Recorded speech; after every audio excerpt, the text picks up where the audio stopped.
Welcome to CivilNet. In our continuing series of interviews with ambassadors, today I have the great pleasure of hosting Ambassador Richard Mills of the United States. Ambassador, thank you for joining us. Thank you, Maria, for hosting me. You've been in Armenia now for just under a year. And we've gotten to know you through a variety of activities. You recently gave a speech at the American Chamber of Commerce, right, in Armenia. And you said that the U.S. wants to see a democratic, prosperous, secure Armenia at peace with its neighbors. And you also took the opportunity to outline the 4 priority areas that you will be focusing on during your tenure here in Armenia. And I'd like to take this opportunity to look at those areas one by one if we can. Great. You spoke extensively about building and deepening bilateral economic relations between the United States and Armenia. And you've embarked on something that, you know, we oftentimes say the focus will be more on trade and not aid. Could you expand on this notion for us, please? Sure, and again, thank you, Maria. I'm pleased to be here on CivilNet, which is a terrific media platform and outlet here in Armenia and does terrific work. Thank you. It was the first place I turned to during the electric Yerevan protests to find out what was happening. Yes, our relationship with Armenia is evolving because Armenia is evolving. And I think everyone knows 25 years ago when Armenia became independent, the focus of our relationship in many ways was humanitarian assistance, aid to help overcome the legacy of the Soviet period. That was everything from helping schools to promoting reforms in basic humanitarian services. But as Armenia has progressed, has matured, our relationship has changed. Even our assistance relationship, I think, over the last 10 or 15 years, became focused on promoting reforms, economic reforms, but also building democratic institutions. We put a lot of resources into supporting civil society, giving it the capacity to achieve its goals of reflecting the interests of the Armenian people. We spent a lot of time helping to develop political parties, political party training, and general economic reforms. And I think we've had some success. And it wasn't just us, it was the international community as a whole that was working with our Armenian partners. And I think what's happened is Armenia's evolved to a point now where the economy is matured and strengthened enough that there are real opportunities here for trade and investment. And that's where the United States now wants to put its focus on developing those ties, commercial, trade, investment. And again, let me be clear, our assistance programs continue. We still spend millions of dollars here in promoting our goals of reform. But I think the shift now is away from humanitarian reform, much more on technical expertise, how to work with specific institutions and specific Armenian partners that are promoting reform. And then, as I said, I very much want to emphasize building these economic ties because the economic relationship justifies doing that. Armenia is a sophisticated modern economy. Still problems here. The borders, obviously, are an issue. There's the problem of lack of transparency. The tax code needs to be reformed, issues like that. But it's definitely now worth our focusing on strengthening economic ties because Armenia has reached a point where that's valuable. Certainly it's valuable for Armenia, which leads into my next question. In order to encourage trade, in order to encourage foreign direct investment, the potential companies who would invest in Armenia need to be sure that there is, like you said, transparency, that there is rule of law in the country, and that their investments would be safe. Now, one of the priority areas that you've been very, very vocal about is anti-corruption. And certainly for those of us living in Armenia would appreciate that very much, that even a decrease by 10% in corruption levels in Armenia would spur the economy. You have encouraged and support the creation of an anti-corruption council that has received, as I said, a lot of attention, some of it negative because of this lack of credibility that the population feels towards this council. You've staked a lot in this. But you've also said, which is interesting, that you will support it, but the council has to deliver results. And if it doesn't deliver results, then support will stop. Do you think that they will be able to deliver? the two go hand in hand, actually. Maria, let me be quite honest and blunt with you and frank. Promoting U.S. economic investment here, and let me be clear, also promoting Armenian trade to U.S. There are opportunities, I think, for Armenian business and investors in the U.S. It's a two-way street. But for me to do that, for me to tell U.S. investors, this is a place to invest, this is a place to take a risk, I need to also talk about the risk of corruption. I cannot encourage U.S. investors and traders to come here and not give them the full picture of what they face. So that's why it's important to me. I also know it's important to the Armenian people. I hear everywhere I go in this country that the Armenian people themselves are concerned about it, they want to see it addressed, and they're responsive to any effort to do that. You know, I've been in countries, I'm sure you have too, Maria, where corruption is explained away. It's part of the culture. It's how we do business. Don't bring other values here. But here in Armenia, I don't hear that. And that's what gives me, I think, real hope that it can be tackled, because Armenians say to me, this is not our culture. This is not how we do business. And so they're actively opposed to it. And I also know corruption is a struggle. We have the problem in the United States. It's everywhere. It's everywhere. Sure. And the question is just, do you have the tools, the mechanisms to address it when it comes up? And all of us, it's a constant struggle, constantly evolving. All that is a way of saying that I and the embassy are willing to work with the Corruption Council because we believe it could be an effective tool. The government at the highest level, the Prime Minister himself, sits on the council and has committed to us and to the international community and to the Armenian people that they will use it to come up with action plans to tackle corruption in 4 specific areas, including health, education, customs and duties, police, professionalism. All areas that touch average Armenians every day. I think it's worth taking the government at its word and working with what could be a tool to fight corruption. As you said, we are providing some assistance to the council to help it come up with an action plan in these 4 areas. Also to help fund an outreach campaign so the council can reach out to the Armenian people and to civil society, hear what the issues are, what do people think needs to be done, and also explain what the council is going to do. And we will wait and see. If the council produces some concrete results, then we will continue that support. If we do not see concrete results, then we will stop our relationship with the council. And my view is that I believe the council will have to take action. The Armenian people want it to. So I'm confident that there will be some concrete results. Just a follow-up question. There's 2 ways that oftentimes we can approach problems, is being within the problem itself or trying to work within the periphery. Now, you have chosen to work with the government, with, as you said, the Prime Minister who sits on the council and other members of parliament and other members of the Republican Party. And that's one way of working, to work within the system to try and change it. But corruption in Armenia is a systemic problem. Even though most people in Armenia complain about corruption, we all, either directly or indirectly, are part of the process of corruption. It's become so ingrained in the way business is done. And in education, which is the one area that should be based on meritocracy, we see corruption even in the education system and healthcare and the other sectors that you mentioned. Will you also be working with civil society in that respect right now? Or is it just working with the council to help eradicate or alleviate the sort of things of corruption? I absolutely agree with you. It also, the fight against corruption has to come up from the bottom too. So yes, we have been supporting civil society really for the last decade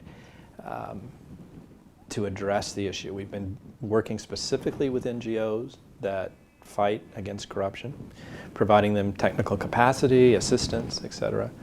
But I should also say this anti-corruption effort, especially in the last couple of years, it's in all of our programs. It's part of everything that we do to increase transparency, to have accountability. And you see it in areas like our reform of the social benefit system here. Social benefits, I think everyone would agree, were quite corrupt. There were a lot of people getting benefits who didn't deserve them, a lot of people who did deserve them who weren't. It was a very murky area. We've put a lot of work working with the Ministry of Social Affairs and Labor into this area. I think we've had success. We created a hotline where people can ask questions. I visited it. I heard people not only calling to ask questions about their benefits, but calling to report corruption, calling to report that they knew this person was getting paid and they didn't deserve it, et cetera. And the result of this program, which has really got transparency built into it, is the minister told me, as I think you know, they actually were able to find more money, save money, and it allowed them to increase pensions for a number of pensioners without an increase in the budget. So that's an example of just putting transparency, into how average Armenians work and how they live, and into government. And helping them to understand that they could be part of the solution. Absolutely, and that they have to be. Right. They have to be. They have to call out. They have to, and I know that's tough. It is. It's very difficult, and I know that. But the idea is give average Armenians tools to say, step up and say, here's the case. Something should be done. So we are working with civil society. And the Corruption Council is important, but I have to say, it is not the only thing that we're working with. And it's garnered a lot of attention, but it's one component. And let me say too, I just think in general, the media speaking out about the importance of this subject is important. I think that just makes people more comfortable themselves talking. So. Yeah, sometimes the trouble that we fall into is that we talk about the problem all the time, certainly, but very rarely do we have the tools or the solutions to help people, raising awareness about it. I think everybody knows.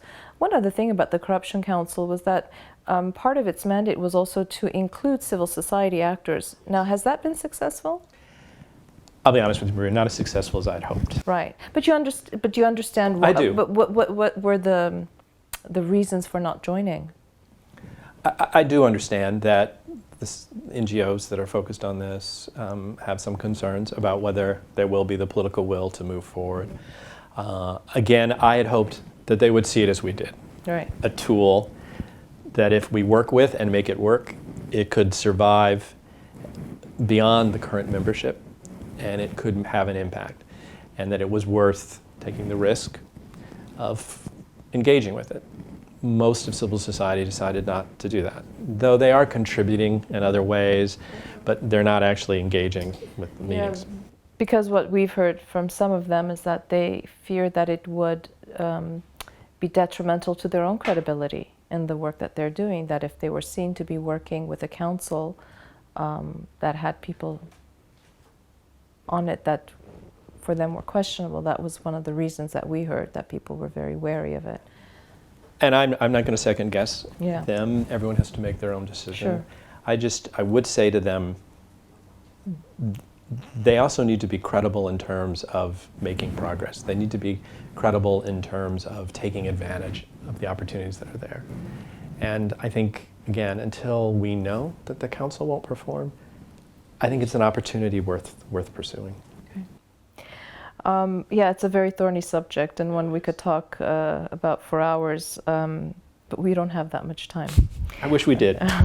But moving on to the next priority area, which, all of them sort of work with, they're all part of one plan here, is about strengthening civil society. And about how, again, it's the same thing, how civil society actors and government have to engage with one another. The government has to take, there's such a mutual distrust, it seems. The government doesn't trust the people in a broad sense, and people don't trust the government today, unfortunately.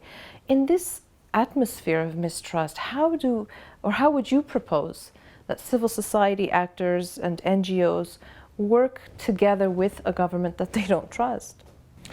I'm going to challenge you a bit on that. Okay, go for it. I've actually seen some real concrete examples. Here? Yes, where civil society and government have worked together and produced results. Okay. And that gives me confidence that they can do that. Can you give me an example? Sure. I can give you several. Trafficking in persons. Okay. Where we've seen real progress in this country. Civil society came together with the government. They created the Trafficking in Persons Working Group under the direction of a very effective Armenian member of the Ministry of Foreign Affairs. And the result was our own assessment. The U.S. government makes an assessment, as you probably know, every year. We issue a report assessing every country in the world, including the United States, progress in fighting this incredible scourge. And Armenia is now at Tier 1, which is the highest level. They've risen, and they've been there now for several years, which is quite an accomplishment. And I think it's really the result of this civil society working with government. Other examples that come to mind, I think the Tax Council that's looking at the tax reform the government has proposed. I think for the first time, we're seeing the government reach out to the business community, Armenian and foreign, and saying, give us your thoughts on this tax reform. And I'm hearing that. I'm hearing it, for instance, from the American Chamber in Armenia, that they were very pleased that the government came to them. Domestic violence, which is still a very serious problem here. But again, NGOs working with the police. We've got several programs where the police and the NGOs are working together, and they've made some concrete steps. Well, they haven't been able to pass the law yet in Parliament. They haven't. I know that they've worked, that there was a commission, and they drafted the bill, but unfortunately it still hasn't passed. No, I mean, I'm not here to challenge the concept. I think that is the way to move forward, but how do you alleviate the distrust that exists in trying to get two very important segments of society to work together? I think part of it is bringing them together. I think that's one thing that even being in the same room. In the same room, the convening power of an embassy or an international organization. Sometimes just getting them into the room. You're absolutely right. I've been my pleasure to host dinners, events where I've been able to bring them together. And you're right, when they first arrive, there's a lot of skepticism and a lot of distrust on both sides. But I think once they're in the room, they begin to talk and things move forward. It's not going to be easy, but I think because we've had these examples, I'm confident it can be done here. One of the things that you also mentioned was that encouraging NGOs to be more financially independent. Unfortunately, today in Armenia, excuse me, most of them are still donor dependent. We don't have a grassroots support system that we've seen in other countries, like in the United States or Canada or Europe, where you can do some fundraising for a program like the Heart and Stroke Foundation and different organizations that do really good, valuable work.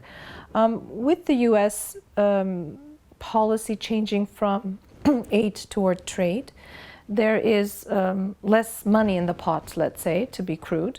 So a lot of these NGOs today in Armenia are really struggling to find the finances to continue to do the work that they need to do.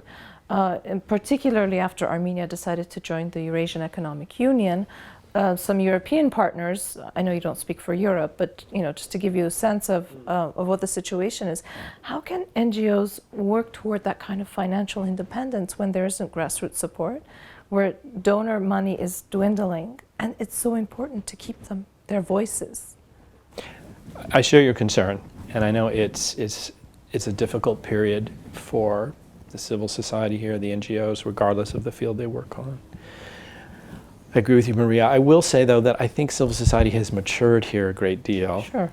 And that's something we all should be very proud of, Armenians, international community that supported it.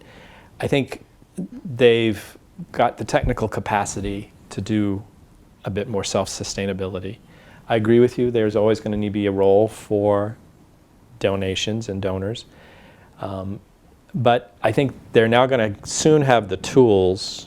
If the NGO draft law passes, it allows NGOs, civil society, to have business plans, to have self-sustaining business models and ways to earn money. That'll be very important, and that's why we're encouraging the NGO draft law to be passed as soon as possible. So I think they will have the tools coming to them soon. I think the tax reform, I think it would be helpful if that included a mechanism that allowed NGOs not to pay taxes, certainly at the full rate that a normal business would pay. That would help them as well. I will say our message to the NGO community for a long time, ever since we arrived here, really has been, look ahead. You need to be self-sustaining. You need to be able to draw resources from inside Armenia as well as outside. I mean, if the resources come from Armenia, it'll reflect what Armenian people want, not so much what Brussels or Washington or Moscow want. And I would just end by saying we're not totally shutting down our support to NGOs. There's still a large component of our aid program here.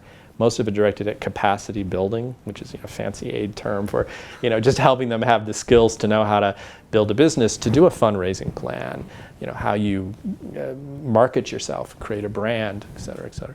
That's, again, a big component of what we're doing. But I know that it's a difficult time, a transition time for civil society here. The fourth priority area that you've spoken about, which was interesting to me, was about explaining U.S. foreign policy. Yes. Why now? What's changed that it's part of your priority? Well, part of it, really two reasons, Maria. One, we just had an example today. There was a media report about a poll that showed 52% of the respondents in Armenia to this poll thought the United States was responsible for the tragedy in Syria. And that screams to me, the embassy needs to do something to better explain, for instance, our policy in Syria, where I certainly would say the blame for the tragedy, the horrible tragedy in Syria, lies with the Assad regime, not with anything the US government's done. But clearly we need to explain more. And I've heard this from Armenians as I travel about, whether I'm in Kapan or Gyumri, or here in Yerevan, that Armenians would like to know more about what the US government's goals are in the world, what our values are, how we see the world, foreign policy terms moving forward. So that's one reason. And then the second reason, quite frankly, is that, as I was saying, Armenia has matured, it's evolved, and one way that it has is its role in the international community. Armenia, I think, after 20 years of independence, is now really stepping up and is a player in the international community. Peacekeeping in Mali, in Lebanon, Kosovo, Afghanistan. Armenia's support for the international community's sanctions on Iran were crucial to our success in getting Iran to agree to a deal that will remove the threat of its nuclear program. Armenia is playing in a lot of different venues. So I think it's important that Armenians, the Armenian government, know better what the US view is on issues around the world, because Armenia now is playing, I think, on the field around the world in a way it wasn't probably 10 or 15 years ago. I'd like to end our conversation, our interview today with something you said earlier about hope. And I always say, and I think probably your president said it once, that hope isn't a plan, that you need to have a plan. You've been here, as I said, for less than a year, but you've been in the region before, you've served in the region before, you've also been to Armenia in the 90s.